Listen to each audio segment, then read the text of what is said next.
My name is Dana Tully, and I'm 30. I used to think calm was a love language. Like, if I didn't yell, didn't accuse, didn't spiral, then I was being mature, steady, safe. Turns out calm can also be a blindfold. I met Evan 4 years ago at a mutual friend's birthday party, one of those loud, sticky floor nights where everyone's laughing too hard and pretending they don't have Monday morning.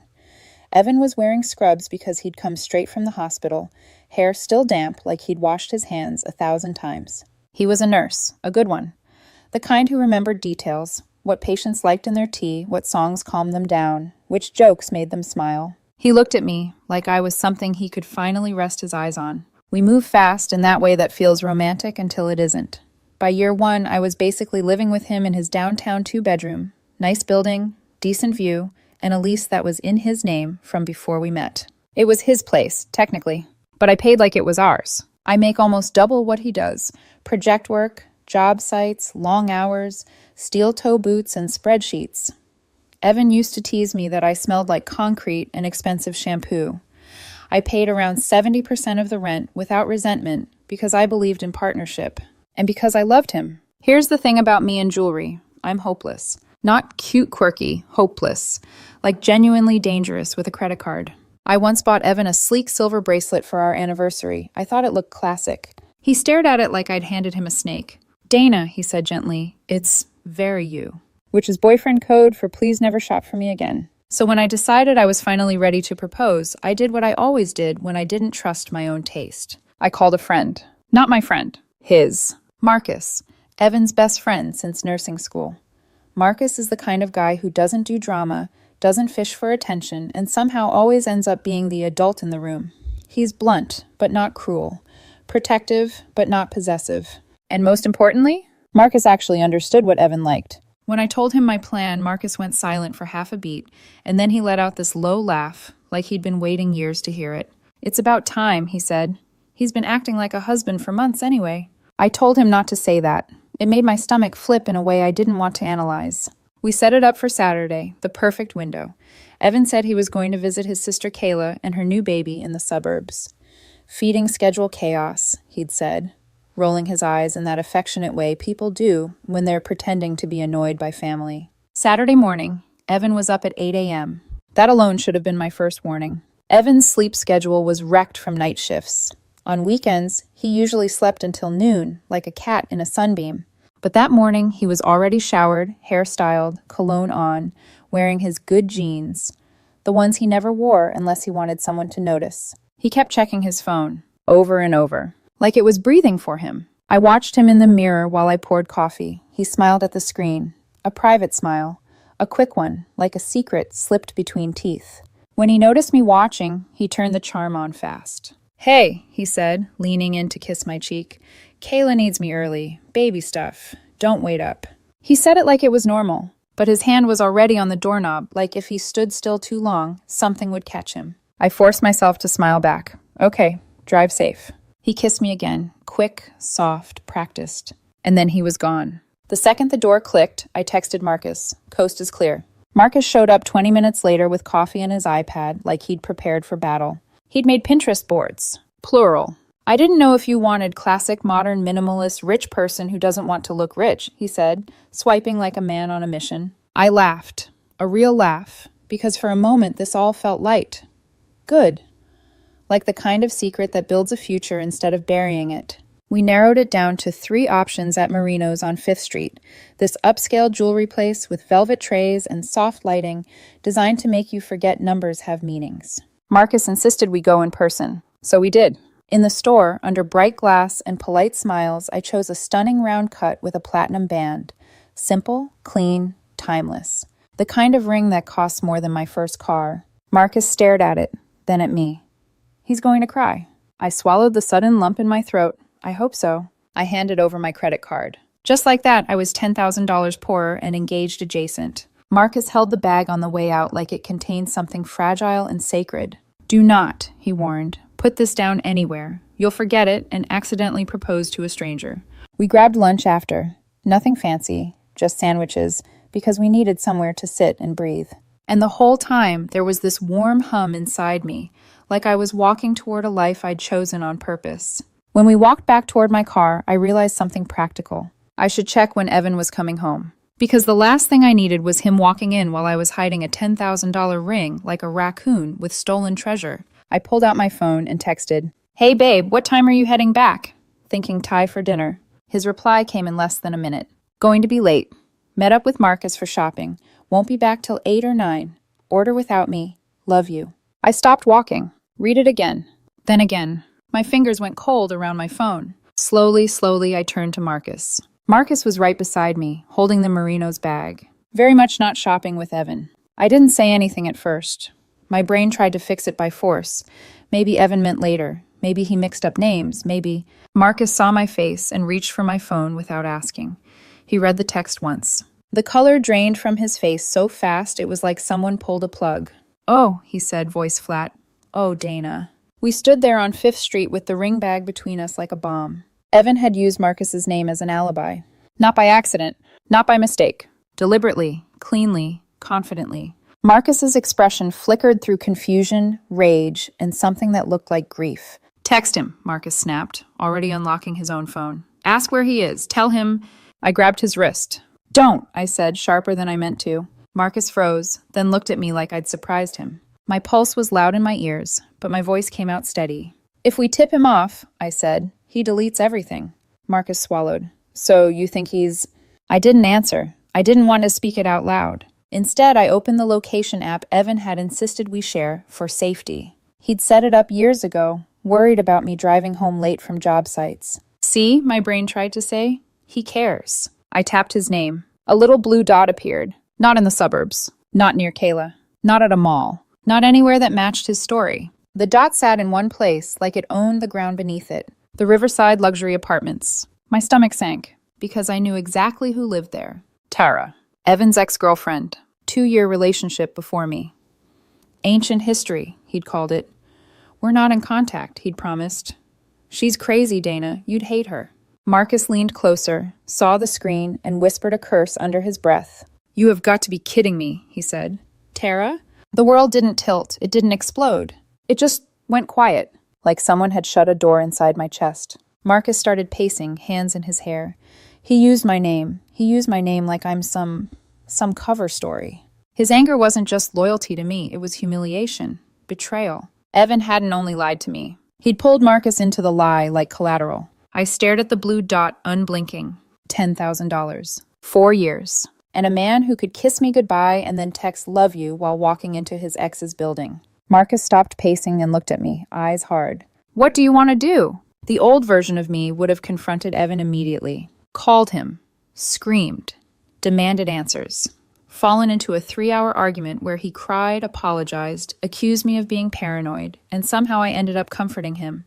But something about the ring bag in Marcus's hand changed the math. Because I was holding proof, not of the affair yet, but of the lie. And lies always had siblings. I exhaled slowly. "We don't do anything," I said. Marcus blinked. "Dana." "Not yet," I repeated. "We watch, we confirm, we get the truth where he can't twist it." My calm wasn't kindness anymore. It was strategy. Marcus stared at me like he was seeing me for the first time. Then he nodded once, sharp and certain. "Okay," he said. "Tell me what you need." I looked down at my phone again. Evan's dot was still at Riverside. Still, like he had nowhere else he'd rather be. And I realized, with a strange, icy clarity, I wasn't about to beg for loyalty. I was about to collect evidence. And when the moment came, I would make sure Evan lost more than me. I would make him lose the version of himself he'd been pretending to be. Marcus didn't talk on the drive back to my place. Neither did I. The city blurred past the windshield. Sunlight on glass towers. People crossing streets with coffee in hand. A woman laughing into her phone like the world was uncomplicated. It felt obscene. Like the universe had no idea I'd just watched my relationship fracture in real time. Marcus held the Merino's bag in his lap like it weighed 50 pounds. Every so often his jaw would clench, and I could tell he was replaying that text over and over. Met up with Marcus for shopping. Love you. He wasn't just angry, he was insulted. Used. When we got to my apartment, I parked and sat there with the engine off. The silence in the car was thick, almost physical. Marcus finally spoke. "He's still there." I checked the location again. Blue dot, Riverside. Same building, same spot. 2 hours now. I stared at it until my eyes burned. "I don't understand," Marcus said, voice tight. "Evan, he's not stupid. He's careful. He's always been careful. That word careful hit like a shard. Careful meant this wasn't impulsive. Careful meant this had structure, routine, practice. I unlocked my phone and scrolled through my messages with Evan. The last one he'd sent before leaving that morning was a heart emoji and a stupid meme about nurses surviving on caffeine and spite. My throat tightened. I forced myself to swallow it down. Okay, I said more to myself than Marcus. We need facts. Marcus leaned forward. You want me to call him, or... No. My voice came out flat. If he hears your voice, he'll know something's wrong. And if he knows, we lose the advantage. Marcus stared at me. Advantage? I looked at the ring bag. Right now, I said. He thinks he's in control. Marcus's face twisted. He's been using me as an alibi. And that means, I said softly, he's been lying for a while. A beat. Then Marcus exhaled hard through his nose. Okay, fine. Facts. How do we get them? I didn't answer immediately because the next part, the part that required crossing a line, was sitting in the back of my mind like a locked door. Then it clicked open. Evan never logged out of anything. Ever. It used to be a joke between us, how his brain could remember medication dosages and patient charts, but couldn't remember his Netflix password unless it saved automatically. And because he trusted me, or because he assumed I'd never look. I walked into our bedroom, my boots heavy on the floor, and stared at the nightstand. His iPad was there, charging. Screen dark, innocent. Marcus followed me to the doorway, hesitated like he was witnessing something sacred being ruined. Donna, he said quietly. I looked back at him. If I do this, it's over. Marcus's eyes were glossy, with something like regret. It's already over. You just haven't heard it out loud yet. That was the first time that day my chest loosened enough to breathe. I picked up the iPad. No passcode, because we trusted each other. The irony almost made me laugh, but it came out as air. I sat on the edge of the bed and opened his messages first. Regular stuff. Group chats, hospital gossip, Kayla sending baby pictures, an older aunt with chain messages. Normal. Then I opened Instagram. Scrolled. Clicked DMs. At first, it was clean. Threads with coworkers. Threads with old classmates. Threads with people selling concert tickets. I almost felt relief. Stupid, reflexive relief. Like I wanted to be wrong more than I wanted to be right. Then I saw it. A muted thread. No notifications, no pop-ups, hidden under the surface like rot behind fresh paint. Her name was right there. Tara.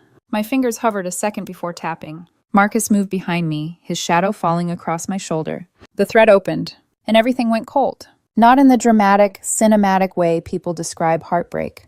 Not like a crash. More like stepping into a freezer and realizing the door locked behind you. Messages going back months. 6. Photos I didn't want to see. Inside jokes I didn't understand. Plans built with ease. And then, like the universe wanted to make sure I had no room for denial, the exact line from earlier appeared in a message from Tara. Saturday works, same time? Evan's reply. Yeah, I'll be gone all day. Tara. What about her? Evan. She's ring shopping with Marcus. My vision blurred. Marcus made a sound behind me, a sharp inhale like he'd been punched. I kept scrolling because stopping meant breathing, and breathing meant feeling. Tara. Poor girl. Evan. I know, I feel bad. Then a pause, then...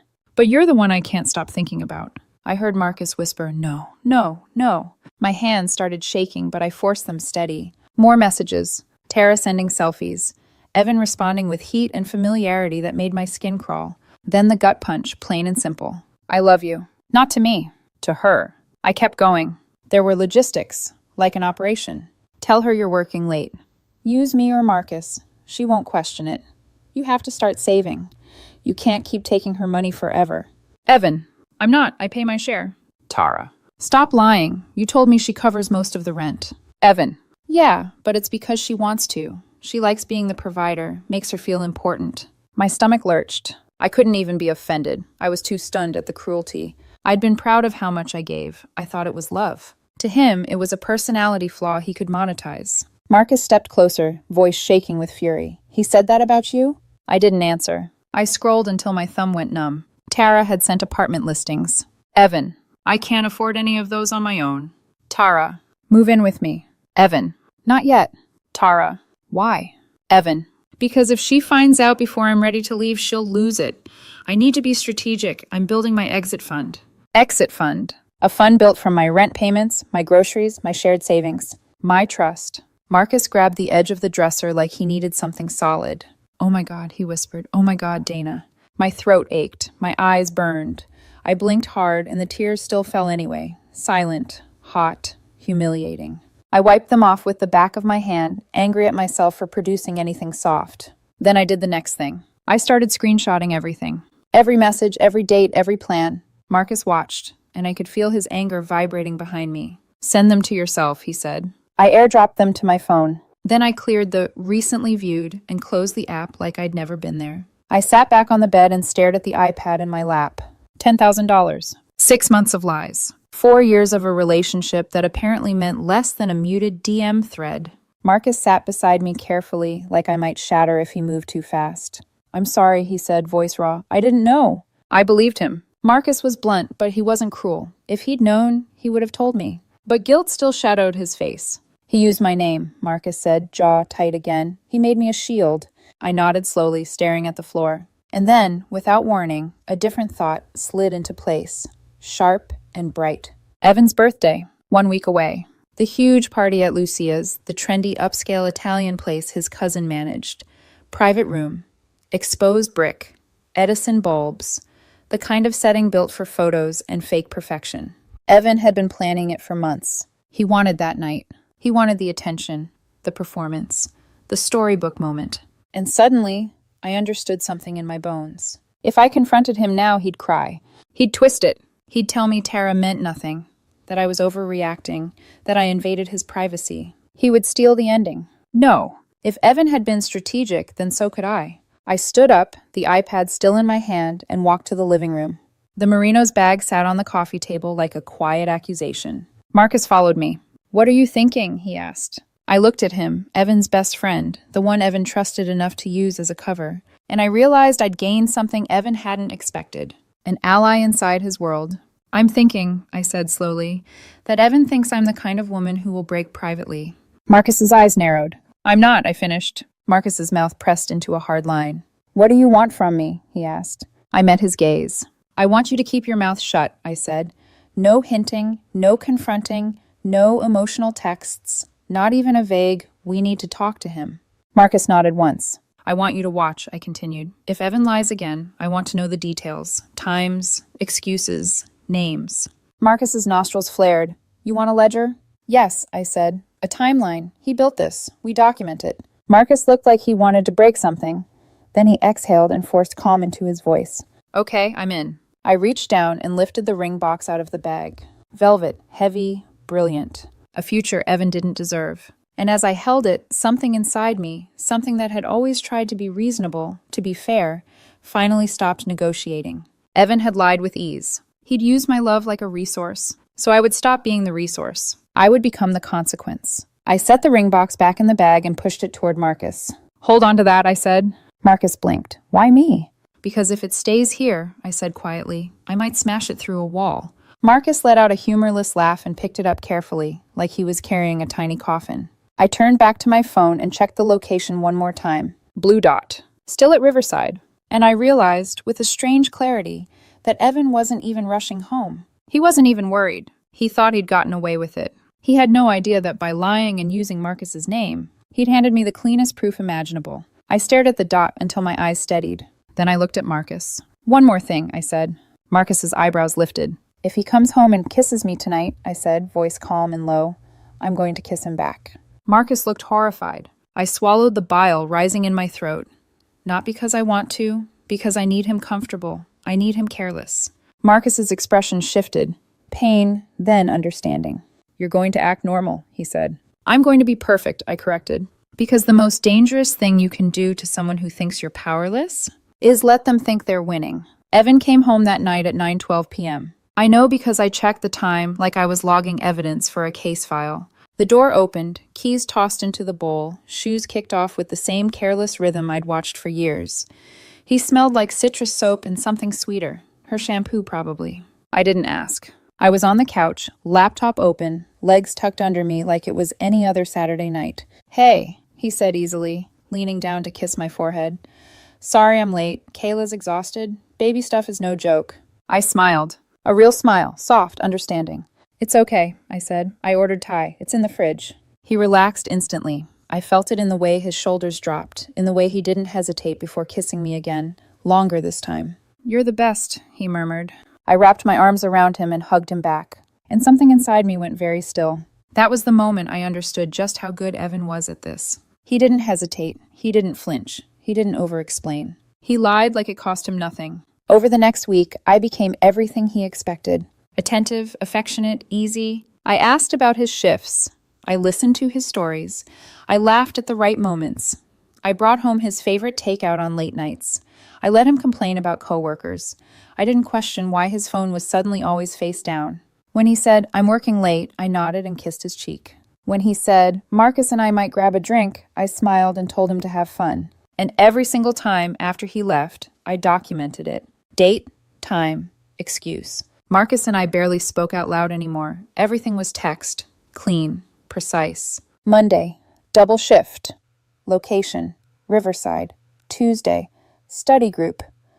Location, Riverside. Thursday, emergency call-in. Location, Riverside. By Friday, the pattern wasn't just clear. It was embarrassing. Evan wasn't even creative. While he was busy building his exit fund, I was building something else. A future without him. I toured a one-bedroom downtown on my lunch break Tuesday. Clean lines, floor-to-ceiling windows, a view that made me feel like I was standing at the edge of something new. I signed the lease that afternoon. First and last month, security deposit, my name only. Opening a new bank account felt surreal, like filing paperwork for a life I hadn't officially admitted was over. I transferred my half of our shared savings, $12,000. Not revenge, just math. I ordered moving boxes on Amazon and had them delivered to my friend Jake's house. Jake, who'd helped me move 3 times in the last decade and didn't ask questions unless you wanted to answer them. The property manager, Rita, didn't even pretend to be surprised when I explained. She sighed into the phone. "I've been doing this long enough to recognize the signs," she said. "Finish moving quietly. I won't say a word until you're gone." She paused, then added, "I have a daughter your age. I'd want someone to help her." I thanked her and hung up before my voice could crack. Then I started disappearing, one item at a time. Clothes first. Seasonal stuff Evan wouldn't notice. Winter coats, shoes, work boots, anything I could slide into my trunk without changing the visual weight of the apartment. Then books. Then tools. Then the things that actually mattered. My grandfather's old toolbox from the garage, the signed jersey from my dad, my watch collection, my laptop dock, my camera. By Thursday, I took the bookshelf, the 6-foot one that dominated the living room wall. I waited until Evan was on a late shift. Jake helped me load it into his truck. "You sure he won't notice?" Jake asked. I looked at the empty space on the wall. "He hasn't noticed anything else," I said. And I was right. Evan didn't notice the missing shelf. Didn't notice the lighter closets. Didn't notice that half the living room was suddenly air. He was too busy texting Tara. I watched him do it at dinner Friday night. Phone lighting up every few minutes, face down but glowing like a secret heartbeat. He smiled at the screen without realizing I could see it reflected in the window. That was the moment my anger finally burned clean. Not hot. Focused. Evan's birthday party was Saturday night. Lucia's. Private room. Exposed brick. Perfect lighting for lies. I put on the black dress he loved, the one he always said made me look dangerous. If only he knew. The ring was in my inside pocket, heavy and deliberate. The screenshots were in my bag. Printed, highlighted, labeled. Receipts don't argue. When we arrived, Evan lit up like he was stepping onto a stage built just for him. He hugged everyone, accepted compliments, played the role. I smiled beside him and shook hands with people who had no idea they were about to watch a life collapse. I saw Tara in the corner. She looked nervous. Good. Marcus caught my eye across the room and gave me a single nod. Dinner passed in a blur of laughter and clinking glasses. Then came the toasts. His sister, his cousin, childhood stories, nursing school chaos. And then Marcus stood. "I think," he said, voice steady, "Dana should go next. She's been planning something special." The room turned toward me. Evan's eyes widened. Hope bloomed across his face. He thought this was it. I stood, reached into my pocket, and pulled out the ring box. The silence was immediate. Total. I opened it. Gasps. Smiles. Evan's hands flew to his mouth. I let it breathe. Then I started talking. "I bought this ring last week," I said calmly. $10,000. Marcus helped me pick it out. Marcus stepped closer, face unreadable. "I planned to propose," I continued, "because I believed in us." Evan was crying now. Happy tears. Relief. Then I tilted my head slightly. And then Saturday happened.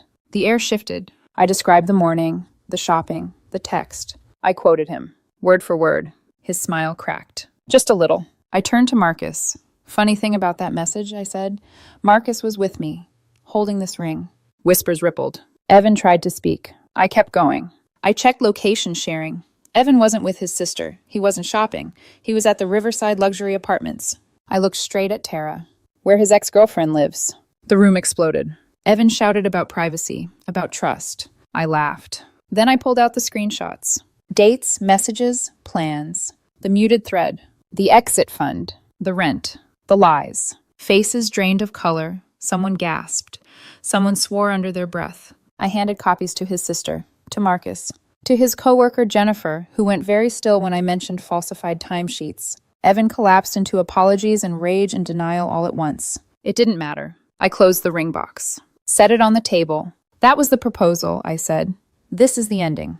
Then I walked out. Marcus followed. So did his sister, crying, apologizing, furious. Behind us, the party shattered. I didn't look back. Because the truth doesn't need an encore. I didn't sleep that night. Not because I was replaying the party, though it did loop in flashes, but because my body didn't know what to do without the constant background noise of Evan. No footsteps, no phone buzzing every few minutes, no low hum of a man lying comfortably beside me. Just silence. And for the first time in years, the silence didn't feel lonely. It felt honest. Marcus drove me home from Lucia's. We didn't talk much, just enough to check in. You okay? Yeah. You sure? I will be. At my door, he hesitated like he wanted to say more, then stopped himself. I'm here, he said simply. Whatever you need. I nodded. I know. That mattered more than anything else he could have said. The fallout came fast. By morning, Evan had blown up my phone, missed calls, texts swinging wildly between apology and anger. I made a mistake. You humiliated me. We need to talk. You went too far. I didn't reply. Rita confirmed my move out was processed. Lease clean. No penalties. My name gone. Jennifer, Evan's co-worker, filed a formal report. What started as a rumor turned into an audit. Timesheets didn't lie. Cameras didn't forget. Within weeks, Evan was placed on administrative leave. Tara didn't stick around long enough to be blamed for it, but she didn't escape untouched either. Affairs feel exciting until HR gets involved and reality clocks in on time. I heard through his sister that Evan had moved out of the apartment. Downsized. Way down. Funny how fast exit funds disappear when they were never really yours. My new place felt like possibility. Clean lines. Sunlight. No echoes of arguments that never quite happened because I'd always swallowed them first. I unpacked slowly, deliberately. I hung my jackets where I liked them. I set my books where they made sense to me. I put the bookshelf back together and smiled at how solid it looked against a wall that belonged to no one else. Marcus came over once to help carry a table. Just a table. Nothing symbolic. We worked in easy silence. Comfortable, familiar in a new way. When we finished, we sat on the floor with takeout containers between us, backs against the couch. You know, Marcus said carefully. I keep replaying that night. I glanced at him. The party? Yeah, he exhaled. Not because of Evan, because of you. I raised an eyebrow. What about me? You didn't yell, he said. You didn't beg. You didn't apologize for being hurt. You just told the truth and walked out. I shrugged. I was tired. Marcus nodded slowly. Yeah, I think that's what scared him. We shared a quiet smile. Then he stood, wiped his hands on his jeans. I should go. At the door, he paused again. I meant what I said, he added. I'm here. I know, I repeated. This time it sounded like a promise. We didn't rush anything. 4 months passed before either of us crossed the invisible line. Texts turned into longer conversations. Conversations turned into dinners. Dinners turned into laughter that lasted too long. One night, after a terrible movie and too much wine, Marcus reached for my hand. Not dramatic, not tentative, just natural. I looked at him, really looked at him, and realized something simple and terrifying. He had always been this steady. I just hadn't been looking at him that way. Is this okay? He asked quietly. Yes, I said, it is. And it was. We took it slow. 8 months in, it felt like breathing. No guessing, no hidden threads, no alibis. When Marcus was upset, he said it. When he was happy, it showed. One evening, standing in my kitchen, he said, I don't want to be like Evan. I blinked. You're not. I know, he said. I just want to make sure I never forget how easy it is to hurt someone who trusts you. I reached for him then, resting my forehead against his chest. That's why you won't, I said. He proposed on a quiet overlook 3 weeks later. No crowd, no spectacle, no $10,000 performance. Just him, kneeling, holding a ring he let me choose. I don't need grand gestures, I told him afterward. I need honesty. Marcus smiled. Good, because that's all I've got. I said yes before he finished the question. The engagement party was at Jake's house. Casual, loud, safe. People who knew the whole story and still chose us. I thought the past was finally behind me. I was wrong, because some ghosts don't knock. They just show up dressed in white. Jake's backyard was already buzzing when Marcus and I arrived. String lights hung from the fence. The grill was smoking, music low and warm in the background. People laughed easily, the kind of laughter that didn't brace for impact. This was our kind of celebration. No speeches, no performance, just people who knew the truth and stayed. Anyway, Marcus's arm settled naturally around my waist as we moved through the crowd. His hand found mine without looking. The ring caught the late afternoon sun, and for once, that shimmer didn't feel like a promise under pressure. It felt earned. Jake handed me a drink and clinked his bottle against Marcus's, two surviving the worst and upgrading dramatically. Laughter rippled. That's when I felt it. That subtle shift in air, like a room noticing something before the mind catches up. Conversation stuttered. Someone stopped mid-laugh. Marcus's grip tightened just slightly. I followed his gaze, and there he was, Evan, walking up the driveway like he belonged there. White shirt, too clean, too intentional, the kind of outfit someone chooses when they want to be noticed. I didn't feel anger. I felt distance, like watching an old movie you no longer recognize yourself in. Marcus exhaled slowly. You want me to? Not yet, I said. Let's see what he does. Evan moved through the crowd with cautious confidence, eyes scanning until they landed on us, on Marcus's hand in mine, on the ring. His expression fractured. Not heartbreak. Entitlement. He stopped a few feet away, forcing attention simply by existing where he wasn't wanted. Dana, he said, like my name still belonged to him. Wow, so it's true. I tilted my head. You weren't invited. He smiled thinly. I just wanted to congratulate you, both of you. Marcus didn't move, didn't speak. I stepped half a pace forward. You already did that, I said calmly, at your birthday. Evan's jaw clenched. That didn't need to happen the way it did. I laughed softly. Not cruel, not loud. It happened exactly the way it needed to, I said. His eyes flicked to Marcus. So this is how it works now? You help her plan my proposal, then you take my place? Marcus finally spoke. His voice was level, dangerous in its restraint. I didn't take anything from you, he said. You handed it over. The crowd had gone quiet. Evan's face flushed. You think you won something? I looked at him then, really looked. The dark circles under his eyes, the tension he couldn't hide, the man scrambling to feel important again. I didn't win, I said. I woke up. That's when Jake appeared beside him, carrying a pitcher. Full, bright red punch, sloshing dangerously close to the rim. Hey, Jake said cheerfully. You must be lost. Evan scoffed. I'm talking. Jake nodded. Yeah, that's the problem. Before anyone could react, Jake tipped the pitcher. Not a splash. A flood. Red punch poured over Evan's head, soaking his shirt, dripping down his face, staining white into something chaotic and ruined. Gasps. Then laughter. Then someone clapped. Hard. Evan stood frozen, punch running off his chin, eyes wide in disbelief. Jake set the empty pitcher down gently. Oops. My bad.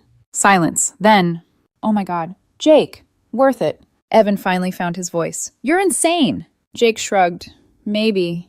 But I'm not the one crashing my ex's engagement party. He leaned in just slightly. You should go. Evan looked at me. For the first time, there was no anger in his eyes. Just confusion. Like he couldn't understand how completely irrelevant he'd become. I met his gaze without flinching. You don't belong here, I said simply. No speech. No explanation. Just truth. Evan wiped his face, glanced around at a crowd that had already moved on, and turned away. No one watched him leave. The music came back on. Laughter resumed. Life continued. Later, Marcus and I sat on the porch steps, the sky deepening into evening. You okay? He asked quietly. I rested my head against his shoulder. Yeah, I really am. He smiled. Good, because this life, it's ours. I looked at the people inside, friends, family, chosen and earned. The ring on my finger felt light. Not because it meant less, because it meant right. I didn't need tracking apps to know where Marcus was. He was right here.